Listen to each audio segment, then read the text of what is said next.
Things have changed in the world and in the workplace. People everywhere have to be a little more vigilant about security. And that's true for us here in our postal facility. I know that. We all do. Of course, I'm concerned about possible danger. Just read the newspapers. But I'm not afraid to be here. The Postal Service is taking every precaution with the mail, even before it's processed. New technology is constantly being developed and deployed to ensure the security of the mail, our customers, and those of us who move the mail. So this facility is a safe place to work. I wouldn't be here, and I wouldn't ask anyone to come to a place that wasn't. But we still need to work together to keep it that way. I don't think anything bad will happen, but I want to be prepared just the same. I want to know exactly what I'm responsible for doing and what the others around me should be doing too. Here, just as in every postal facility, we have procedures to ensure everyone's safety. And what you need to know isn't just about how you should respond, but also how we respond as a team and as an organization. Decisions about suspicious mail may end up at the top, but they start with the postal employees who have contact with the mail. Our first line of defense is for them to be on the alert for anything that looks suspicious. So it's important to keep our eyes open for suspicious packages and letters, and to know what actions to take if we spot them. It helps to remember the characteristics of suspicious mail by using the acronym SLAP: unusual shape, look, address features, or packaging. A package that's uneven, lopsided, or with bulges or a soft spot should be looked at carefully. Although many inconspicuous packages may also have an unusual shape, this is one of the indicators of suspicious mail. Other indicators may be an unusual odor given off by a package or letter, or stains and discolorations on the wrapping. And a letter or package with a poorly written or typed address, misspellings, an incorrect title, or no return address or an obviously fictitious return address, threatening language or strange markings on the outside, a postmark that doesn't match the return address, or excessive postage, all should catch our attention. As should a package that has excessive tape or string or visible wires or metal. All of these characteristics should arouse our suspicions. If we do discover a suspicious letter or package, we respond by following 3 simple steps: package, people, and plan. First, deal with the package or letter. That means don't handle it, don't even touch it. Do take note of its suspicious characteristics and other details, such as the sender and address information or other identifying markers. Then leave the immediate area where the suspicious package is. And prevent others from coming near. Get help from another employee if necessary to help secure the area while you go for assistance. Contact your supervisor. Report all the details you observed about the package. If you had any contact with the package, wash your hands with soap and water. This is the point where I take over. I follow the emergency action plan for our facility, a large plan. I move all employees from the immediate area to a safe location. Cordon off the affected area, shut down the equipment, and contact the next level of emergency response.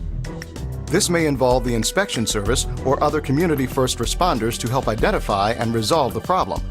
If necessary, I also notify other personnel who are designated as part of our emergency plan, such as the safety specialist and postmaster. The responding team will determine if an emergency exists and take appropriate action. The employees will remain in a designated area until we are sure it is safe to return to work. I feel confident that we can deal with the suspicious-looking package. We've been doing that for years. Now let's see what will happen from the very beginning once a spill is detected from what may be suspicious mail. The first one to cite the powder spill will probably be the person directly involved with that stage of mail processing. Unless the powder can be readily identified, the spill should be treated as a potential hazard. Notify your supervisor. If you had any contact with the item, wash your hands with soap and water. This is where I go into action again.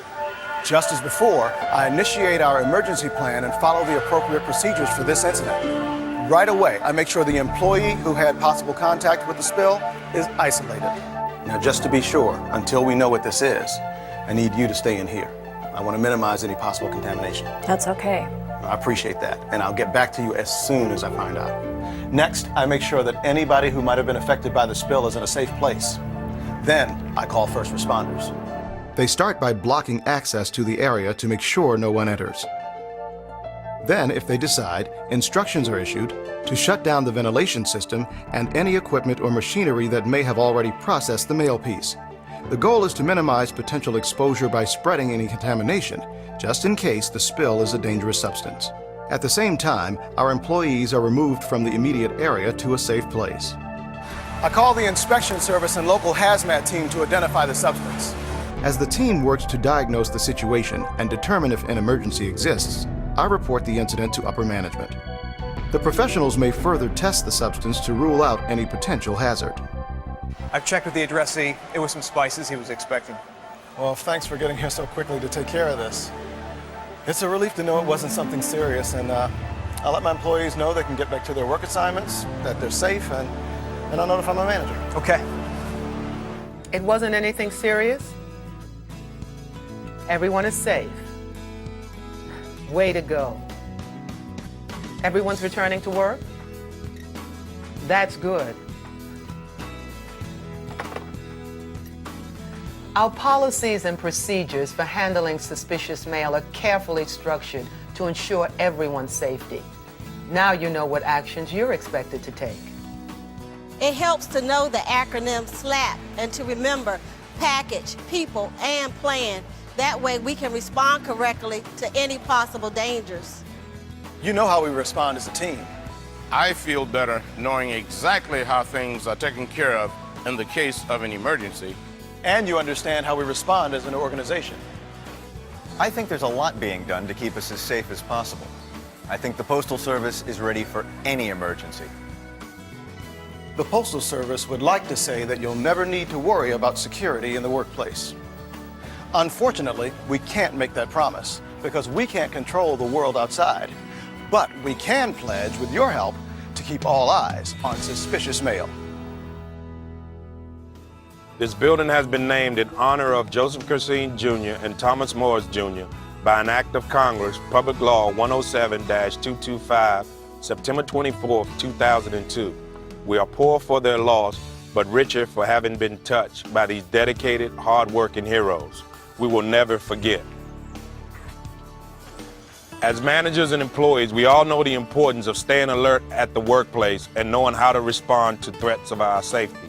As we focus on package, people, and plan, let's remember that you, our valued employees, are our most precious resource. We will never forget that.